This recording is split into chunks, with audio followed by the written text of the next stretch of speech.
Boa noite, irmãos da Igreja Batista Vida Nova. Vamos hoje à noite concluir nossa série. Temos, através do mês de dezembro, pregado sobre as passagens Eu Sou no Evangelho de João.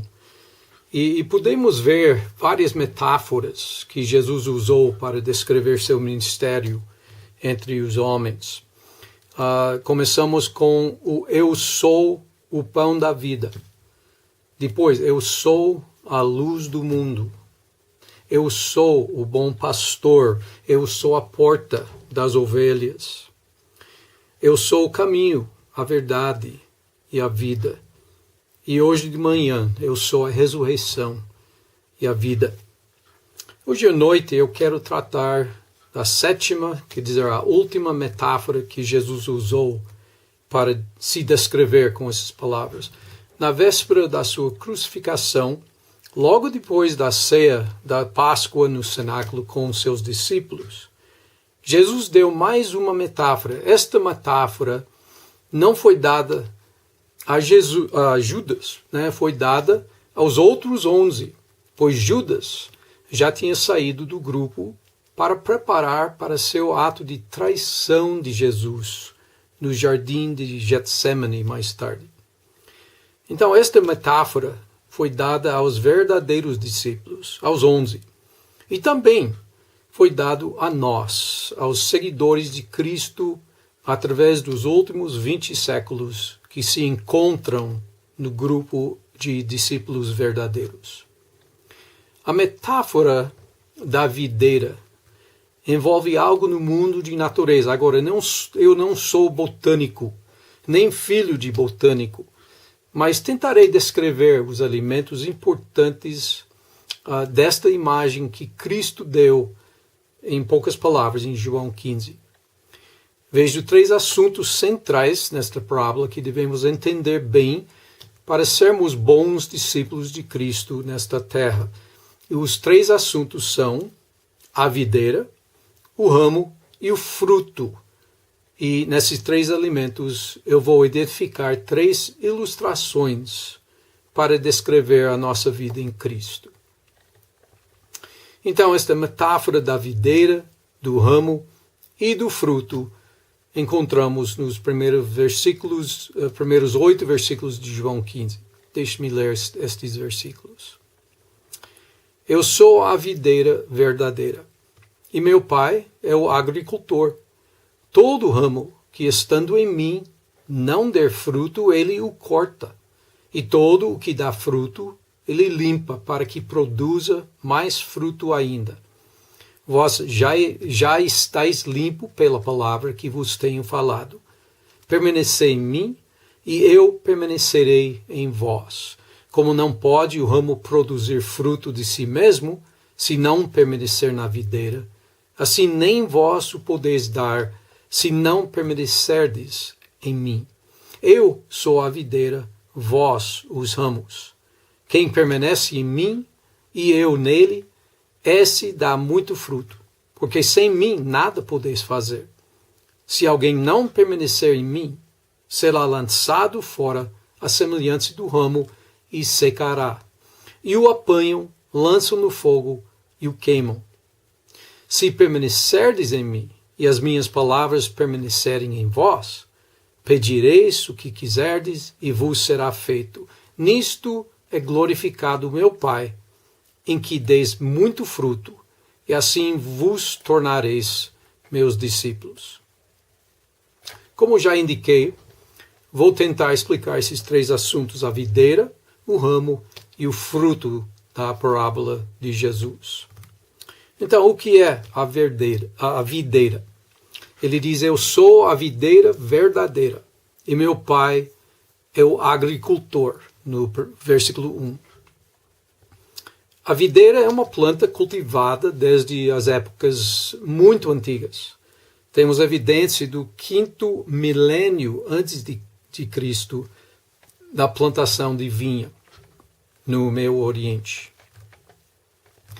O fruto da videira tem sido importante através dos tempos porque serve como fonte de alimento e também de bebida. Realmente o nazireu era muito respeitado porque ele se negou estes benefícios da videira. É interessante lembrar que os espias de Israel, nos dias de Moisés, quando Moisés os enviou de Cades Barnea para a terra prometida, para pesquisá-la, eles levaram um cacho enorme de uvas para demonstrar que a região era super fértil. Também é interessante que o cacho enorme foi retirado justamente na região futura da cidade de Belém, que era onde Jesus nasceu. Ele realmente é a videira. Pensando desse jeito, a videira parece representar a vida em abundância, a vida saudável, com a palavra-chave sendo vida. Interessante que quase faz parte, né, da palavra videira. Assim, é lógico tirar a primeira observação. Cristo é a videira, quer dizer, a fonte de vida. Ele é representado assim nesta parábola. Através dos escritos de João, não só no Evangelho de João, mas também nas epístolas, podemos ver Cristo como a única fonte de vida espiritual disponível a nós. Durante seu ministério na terra, Jesus diz que ele mesmo é a fonte de vida e sem ele não há vida. Vamos olhar para pelo menos 3 passagens aqui. No dia em que Jesus ressuscitou Lázaro da morte, ele proclamou o seguinte: eu sou a ressurreição e a vida. Quem crê em mim, ainda que morra, viverá. E todo que vive e crê em mim não morrerá eternamente. Olha a ênfase sobre o conceito de viver, de ter vida, em João 11, 25 a 26. Também na véspera da crucificação, na mesma noite, quando ele colocou esta passagem sobre a videira, ele falou o seguinte: eu sou o caminho e a verdade e a vida. Ninguém vem ao Pai senão por mim.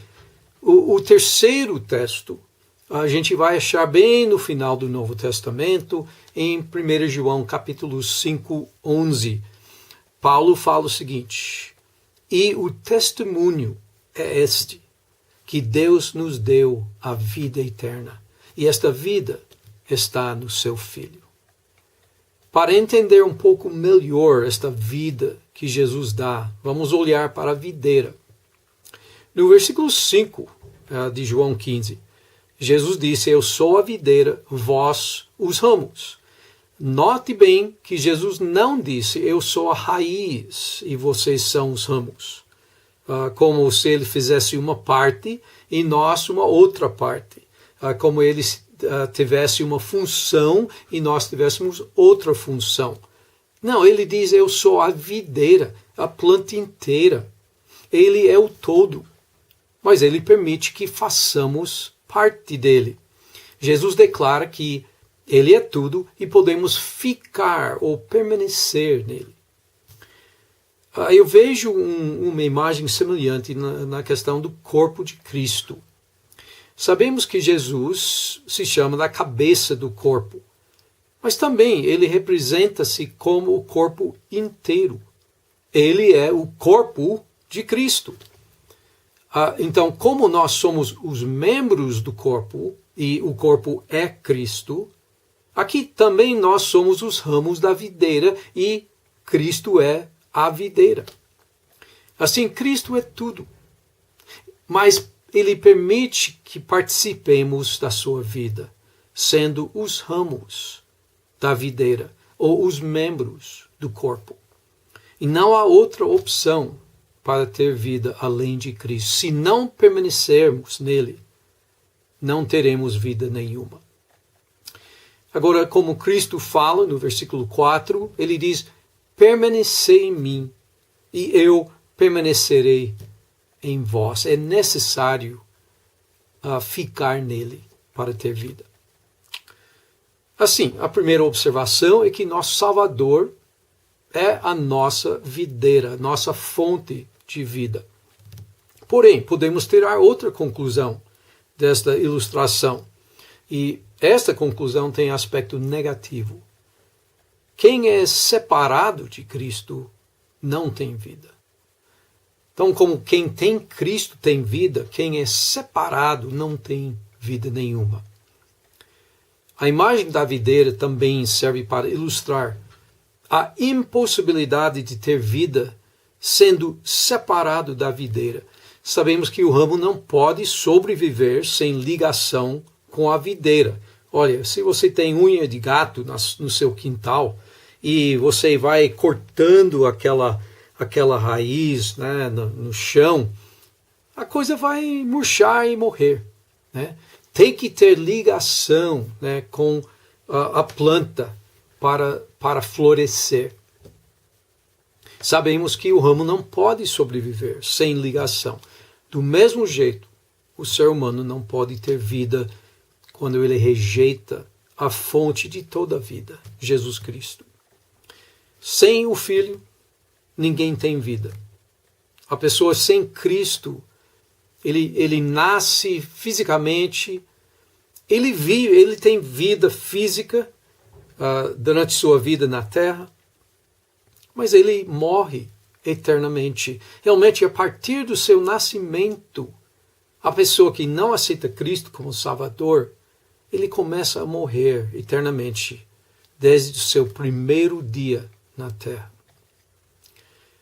Na linguagem desta metáfora da videira, quem ignora Cristo não simplesmente morre, mas será julgado eternamente.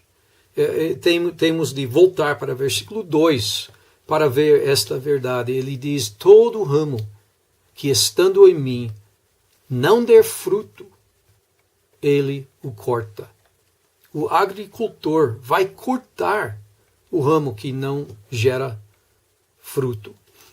O ramo que não depende da videira para ter seu sustento, ele vai murchar, vai secar. E é necessário realmente cortar o ramo para que algo morto não ocupe espaço importante na videira. Como Jesus disse um pouco mais para frente nesta passagem, versículo 6, se alguém não permanecer em mim, ele será lançado fora à semelhança do ramo e secará. E o apanham, lançam no fogo e o queimam. Para essa pessoa que resiste o autor da vida, o destino não é bom.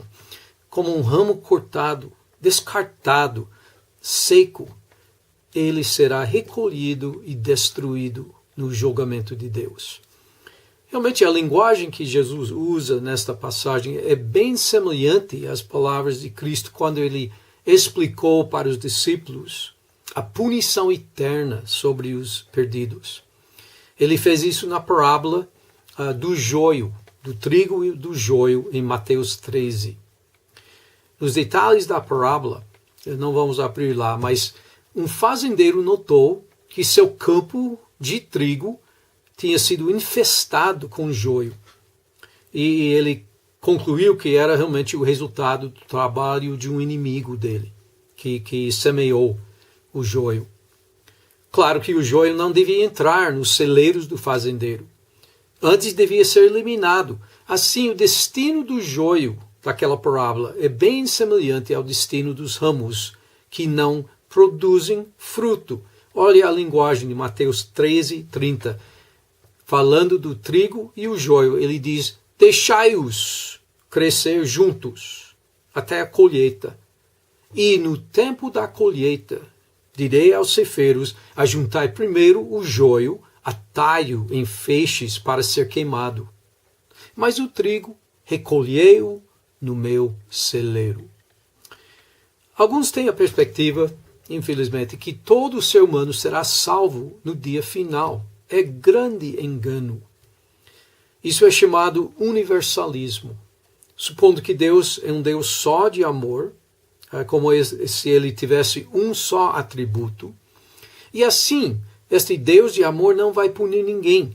Porém, Deus também tem outros atributos, como santidade, como justiça, como verdade, fidelidade à sua verdade. Então, no seu amor, o Senhor enviou Jesus para morrer em lugar do pecador, para dar-lhe a vida eterna. Mas isso não é automático. O pecador tem que aceitar o Filho de Deus, Jesus, que o Pai enviou para morrer por nós. O pecador pode ter vida eterna com Deus se ele aceita o sacrifício de Jesus, se ele permanece nele. Mas esta palavra é firme. Somente os que permanecerem em Cristo, a videira, serão salvos. Os outros serão recolhidos e jogados no fogo eterno. A primeira ilustração da vida cristã nesta passagem é a videira Jesus Cristo. Vamos agora para a segunda ilustração, que representa o ramo. O que é o ramo? Versículos 4 e 5 dizem: permanecei em mim e eu permanecerei em vós. Como não pode o ramo produzir fruto de si mesmo, se não permanecer na videira, assim nem vós o podeis dar, se não permanecerdes em mim. Quem permanece em mim e eu nele, esse dá muito fruto, porque sem mim nada podeis fazer. A função do ramo é produzir fruto, por isso ele existe. Se pensarmos corretamente nos ramos de uma videira, percebemos que só os ramos produzem os cachos de uvas. A raiz não produz fruto nenhum. Simplesmente sustenta os ramos que produzem cachos. Quando Jesus chama seus discípulos de ramos, ele está afirmando nosso propósito em existir, em permanecer na videira, para produzir fruto. Se não produzimos fruto, não estamos funcionando como ramos, não estamos cumprindo nosso propósito, nosso motivo de existir. Também é importante perceber que o fruto não pode ser produzido sem a vida, quer dizer, sem a nutrição, sem o sustento que vem da raiz. Assim, o ramo produtivo, ele vive e floresce pelo sustento dado pela raiz da videira. O ramo literalmente vive porque ele depende da videira. E ele vive para depender da videira. É o motivo da existência dele. Agora, o privilégio do ramo é mostrar a beleza da videira. Olha bem, no versículo 8 ele diz o seguinte: nisto é glorificado o meu Pai, em que deis muito fruto. O fruto contribui para a glória do Pai. O ramo é muito importante para a videira, pois o ramo pode demonstrar que a videira é saudável e produtiva. O ramo serve como janela para mostrar que a videira está crescendo bem, com raízes fortes e profundas. O ramo também tem o privilégio de gerar as uvas, que representam a parte mais linda, mais gostosa da videira. Sabe, poucos chegam a uma videira querendo ver a qualidade das raízes, ou querendo ver a cor do tronco. Eles vêm para colher o fruto.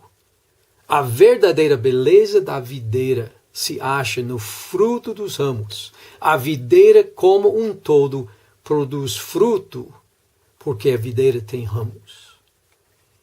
Porque o Senhor nos chama de ramos, devemos levar a sério nossa responsabilidade de mostrar a beleza do nosso Salvador para o mundo. Somos a janela pela qual o mundo pode entender a beleza, a bênção e o sustento de Cristo. Nós somos produtivos porque fazemos parte dele e ele nos sustenta. Paulo nos mostra esta importância de refletir a glória do nosso Deus em Filipenses 2. Deixe-me ler versículos 14 e 15.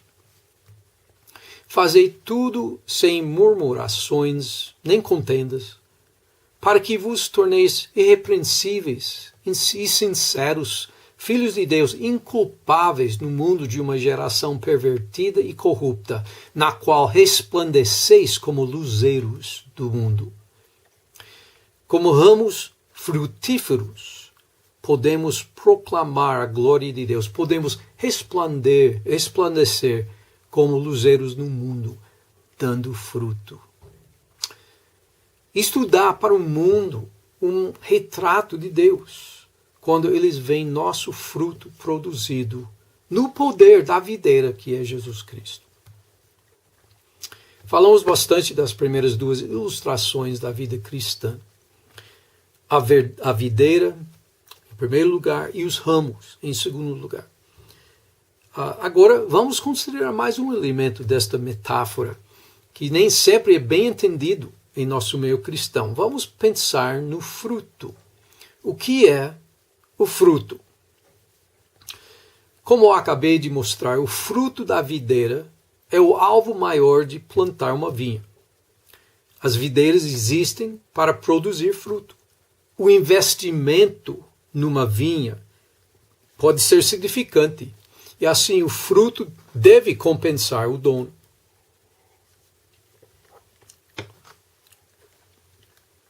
Agora, no livro de Isaías, temos uma parábola bem semelhante a João 15, mas com um resultado negativo. Esta parábola mostra que Deus, que usa a linguagem de cultivar uma vinha, ele tinha feito tudo para promover a bênção de Israel na sua terra. E vamos ver os detalhes na parábola. Infelizmente, depois de tantos esforços na parte de Deus para promover Israel, Israel não rendeu frutos bons. Então, deixe-me ler de Isaías 5, versículos 1 a 2 e versículo 7. O Senhor começa: agora cantarei ao meu amado o cântico do meu amado a respeito da sua vinha. O meu amado teve uma vinha num outeiro fertilíssimo. Ele sachou-a, limpou-a das pedras e a plantou de vides escolhidas. Edificou no meio dela uma torre, também abriu um lagar. Olha tudo que ele fez. Ele comprou o terreno, num outeiro muito fértil. Ele preparou o chão. Provavelmente fez terráceos. Ele limpou de pedras. Ele plantou as vides melhores que ele poderia plantar. Ele colocou uma torre de vigia, para proteger. Em outra parte dessa parábola diz que ele colocou um muro, para proteger as uvas. E ele, por fim, abriu um lagar onde ele poderia usar realmente para produzir vinho. Agora, ele esperava que desse uvas boas, depois de todo este esforço, mas deu uvas bravas, inúteis, sem valor. Versículo 7 termina esta parábola dizendo: porque a vinha do Senhor dos Exércitos é a casa de Israel. E os homens de Judá são a planta dileta do Senhor. Ele desejou que exercessem juízo. E eis aí quebrantamento da lei. Ele desejou que exercessem justiça. E eis aí clamor. Bom, a primeira conclusão desta parábola é que o fruto, nesta linguagem figurativa, representa as obras, o comportamento, o caráter do homem diante de Deus. Nesta parábola de Isaías, ele mostrou que o Senhor fez tudo possível para Israel, para gerar fruto. E Deus quis ver a produção de bons frutos. Ele quis ver obras que representavam bem a lei e a graça do Senhor. Mas ele ficou muito decepcionado com Israel, pois em vez de bons frutos como juízo, como justiça, sua vinha rendia só uvas bravas, quer dizer, o quebrantamento da lei e o clamor.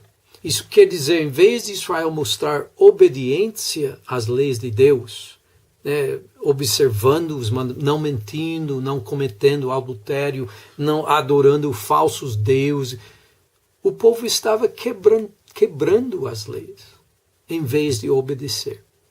E em vez de mostrar justiça, ajudando os pobres, órfãos, viúvas, mostrando compaixão, em vez disso havia clamor em Israel, pois os pobres, os órfãos, as viúvas estavam sendo oprimidos pelos poderosos em vez de ser ajudados. Deus quis um tipo de fruto, mas saiu outro tipo. Isto mostra que simplesmente produzir fruto não é bastante. O fruto deve ser bom aos olhos do Senhor.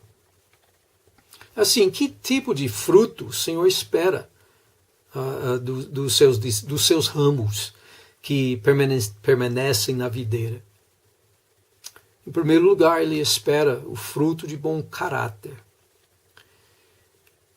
O fruto que mostra o ser do discípulo, sendo transformado por Cristo.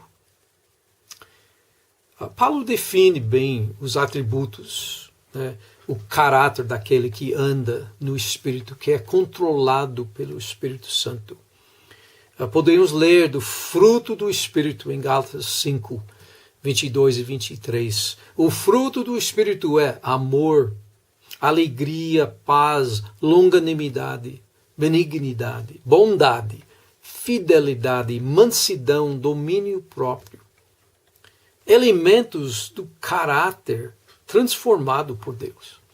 Então temos uma lista de qualidades que mostram a presença do fruto da videira em nós. Quem permanece na videira, quer dizer, em Cristo, ele vai render o fruto de um bom caráter. Ao mesmo tempo, a vida deste ramo, bem ligado com a videira, vai refletir a presença do Senhor através dos seus lábios. Pois Jesus afirmou que aquilo que sai da boca do homem reflete simplesmente aquilo que está dentro do seu coração. A boca pode realmente trair a pessoa querendo parecer bem. A pessoa querendo parecer boa, mas que não é. Quem está cheio do Espírito Santo, ele vai ter uma comunicação totalmente diferente. Por quê? Porque o Senhor mudou o coração dele. Olha como o homem cheio do Espírito Santo comunica. Em Efésios 5, 18 e 19. Paulo diz, e não vos embriagueis com vinho no qual há dissolução, mas enchei-vos do Espírito, falando, está vendo os lábios aqui? Falando entre vós com salmos, entoando e louvando de coração o Senhor com hinos e cânticos espirituais. Né? Mais um uso dos lábios. Dando sempre graças por tudo a nosso Deus e Pai, em nome de nosso Senhor Jesus Cristo. Isto mostra realmente orações de gratidão ao Senhor, de agradecimento. Tudo saindo, né, da boca. E tudo glorificando o Senhor, sendo fruto que permanece, fruto eterno. Tiago concorda com esta avaliação, né, da boca. Ele concorda que a grande prova do controle do Espírito Santo na vida do cristão é o uso da língua. Ele diz no capítulo 3:2, se alguém não tropeça no falar, é perfeito varão, capaz de refrear também todo o corpo. Né? Ele fala mais tarde que a língua é um membro pequeno, mas pode danificar, pode estragar muita coisa. Mas quem controla este membro pequeno mostra o controle do Espírito, mostra o fruto do Espírito. Se quiser produzir fruto que permanece, deixe que o Espírito controle o seu caráter e o seu falar. Seu fruto será lindo. Seu fruto embelezará a obra de Deus. na sua vida. Mas há um aspecto do fruto do ramo que ilustra o grande poder de Deus em nossas vidas, o fruto de boas obras. Temos o fruto de caráter, bom caráter, mas também o fruto de boas obras. Quando pensamos em fruto espiritual, fruto que permanece, fruto eterno, tipicamente pensamos em atos que podemos fazer. Agora, o perigo nisso é não entender o relacionamento entre as boas obras e a salvação. Não podemos cair no laço de acreditar que as boas obras nos dão a salvação, pois somente o sacrifício de Cristo pode tirar os nossos pecados. Jesus teve que morrer para nos redimir, porque nossas obras nunca poderiam ser suficientes para satisfazer um Deus totalmente santo. Como Paulo diz em Efésios 2, 8 e 9, porque pela graça sois salvos, mediante a fé. E isto não vem de vós, é dom de Deus, não de obras, para que ninguém se glorie. A glória pertence ao Senhor, é Ele que salva. Não podemos salvar. Não podemos nos gloriarmos com nossas obras. Assim, Paulo faz claro que as nossas obras não podem nos salvar. Porém, nesta mesma passagem, um versículo mais tarde, Paulo afirma que estas boas obras, quer dizer, o fruto do ramo, são possibilitadas pela salvação que o Senhor trabalhou em nós. Versículo 10 diz, pois somos feitura dele, criados em Cristo Jesus para boas obras, as quais Deus de antemão preparou para que andássemos nelas. Não fomos criados pelas boas obras nossas, mas criados para fazer as boas obras. E o Senhor ordenou, nos preparou para andar nessas boas obras. Então, porque Deus nos salvou, podemos fazer boas obras que o Senhor aceita. Ainda mais, o Senhor nos criou para andar. Quer dizer, sempre praticar as boas obras. Agora, devemos pensar em categorias para aplicar esta verdade hoje em nossas vidas. Em geral, quais são as boas obras que achamos na Bíblia que encaixam bem na vida de um ramo da videira verdadeira? Deixe-me dar alguns exemplos das coisas que podemos fazer para produzir fruto com nossas boas obras. Podemos ajudar os pobres, os órfãos, as viúvas, os viciados, os deficientes físicos e mentais, os sem teto. Há vários grupos que precisam de ajuda, que sofrem, e podemos aliviar o sofrimento dessas pessoas. Nossa igreja tem entrado já em certos ministérios para ajudar os velhinhos, por exemplo, ou os órfãos, para ministrar, né, para pessoas em nossa igreja que estão sem cônjuge, né, pessoas velhas que não têm mais marido ou esposa. Estas obras valem diante do Senhor, porque é o Senhor que está nos fortalecendo e capacitando para fazer essas boas obras. Outra área, evangelizar os incrédulos, dando um testemunho de salvação consistente com a mensagem de um Deus santo. Esta obra vale muito. E participar desta obra é joia. É uma bênção enorme para participar da salvação. Não salvando ninguém, mas contribuindo, pelo menos, para o conhecimento da salvação por um incrédulo. E vendo a conversão daquela pessoa faz grande diferença em nossas vidas. E imagine a diferença naquela vida que foi salva.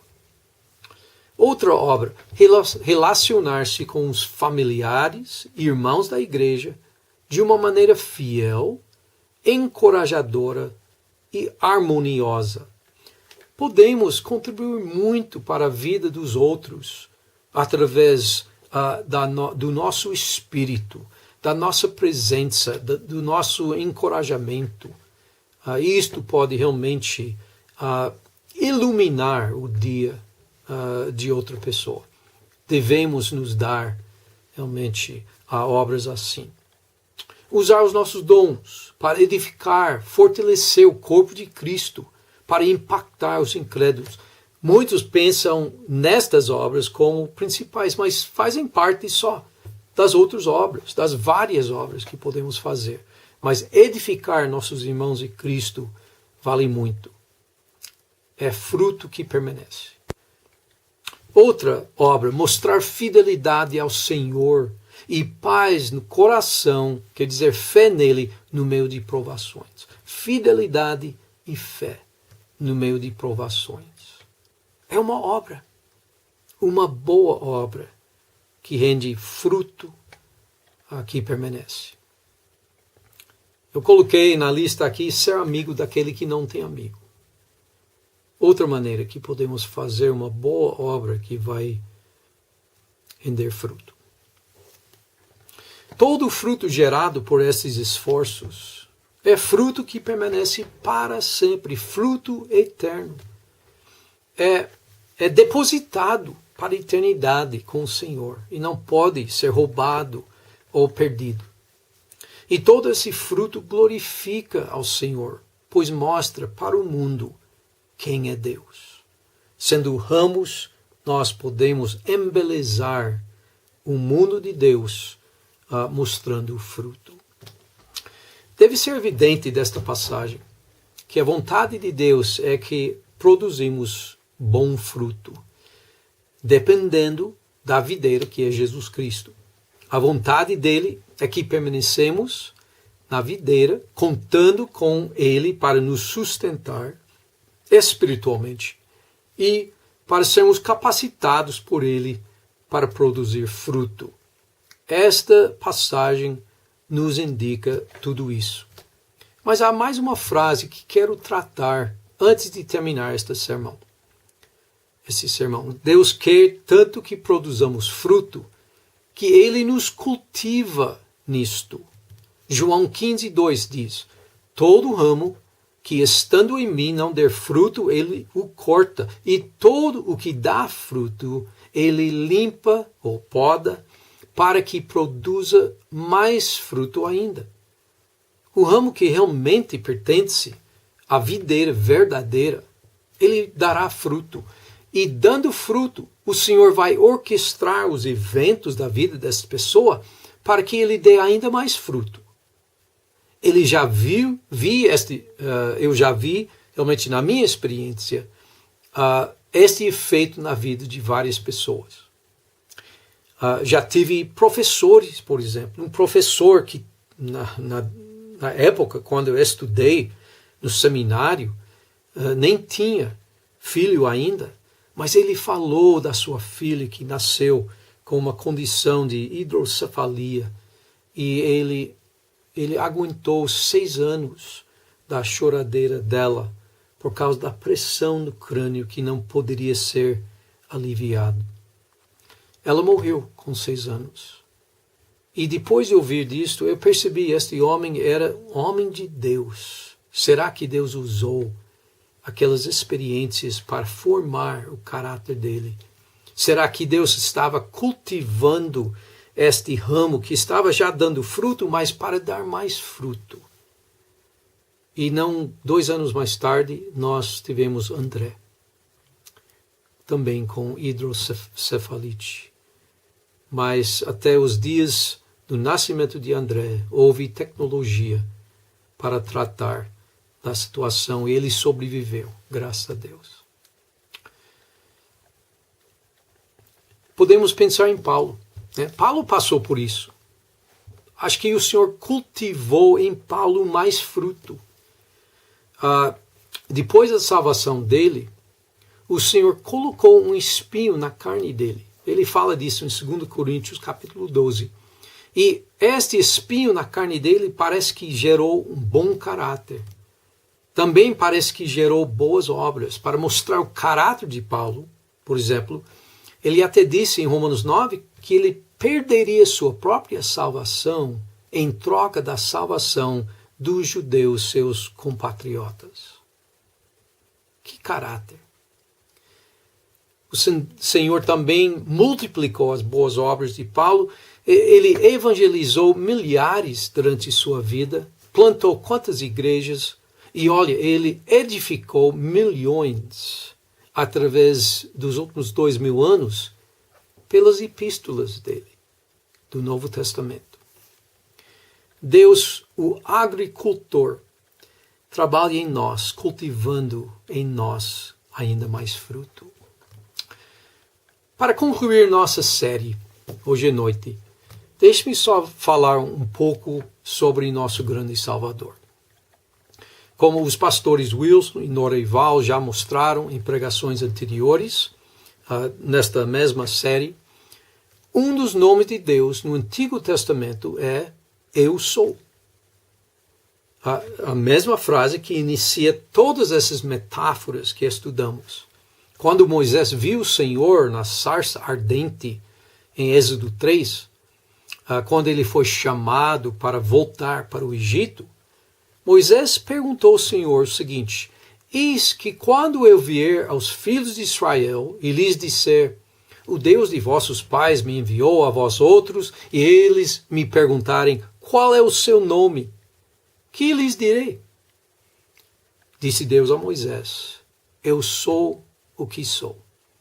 Disse mais, assim dirás aos filhos de Israel, eu sou, me enviou a vós outros. É muito lógico dizer que Moisés, naquela ocasião, ele viu o Cristo pré-encarnado. Jesus, quer dizer, antes de se tornar homem, né? 1400 anos antes de se tornar homem. Podemos concluir isso porque Jesus usa este mesmo nome, eu sou. Ele usa várias vezes neste mesmo Evangelho de João. Temos tratado as metáforas que Jesus usou, eu sou o pão da vida, eu sou a luz do mundo, etc. Mas note essas vezes que ele usou o nome eu sou no Evangelho de João. A primeira vez, capítulo 4.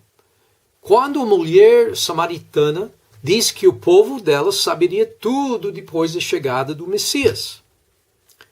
Mas olha também a resposta de Jesus. Ela disse, eu sei que há de vir o Messias, chamado Cristo. Quando ele vier, nos anunciará todas as coisas. Disse-lhe Jesus, eu sou, eu que falo contigo.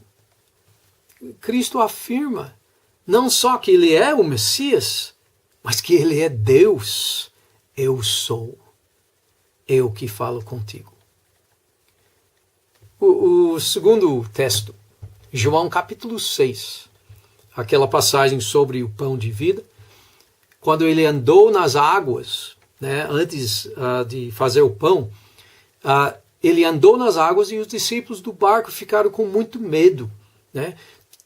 João 6, 19 a 20 diz, tendo navegado uns 25 a 30 estádios, eis que viram Jesus andando por sobre o mar, aproximando-se do barco, e ficaram possuídos de temor. Mas Jesus lhes disse, eu sou, não temais. Os discípulos não tiveram que temer, pois o Deus do universo estava com eles, o eu sou. A terceira passagem, João capítulo 8, bem no final do capítulo que realmente Jesus trata dos judeus como filhos de Satanás, porque Satanás é mentiroso. E bem no final, ele fala sobre o ato de ter visto Abraão. Abraão 2000 anos antes. Então perguntaram-lhe, pois, os judeus, ainda não tem 50 anos, e viste Abraão? Respondeu-lhe Jesus, em verdade vos digo, antes que Abraão existisse, eu sou. Agora, obviamente, os judeus entenderam as palavras de Jesus como uma confissão de ser Deus. pois eles logo pegaram pedras para apedrejá-lo pelo pecado de blasfêmia.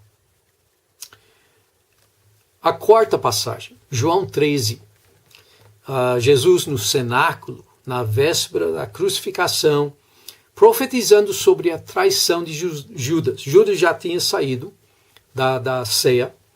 Então, Cristo diz, aquele que come do meu pão, levantou contra mim seu calcanhar. Desde já vos digo, antes que aconteça, para que quando acontecer, creiais que eu sou. Jesus profetizou a traição de Judas algumas horas antes do acontecimento, para que os discípulos conhecessem Jesus como verdadeiro Deus, aquele que sabe o fim do início, o eu sou. E o mais chocante de todas as passagens, perto do fim de João, bem antes da crucificação, quando o guarda do templo buscou Jesus à noite no jardim de Getsemane.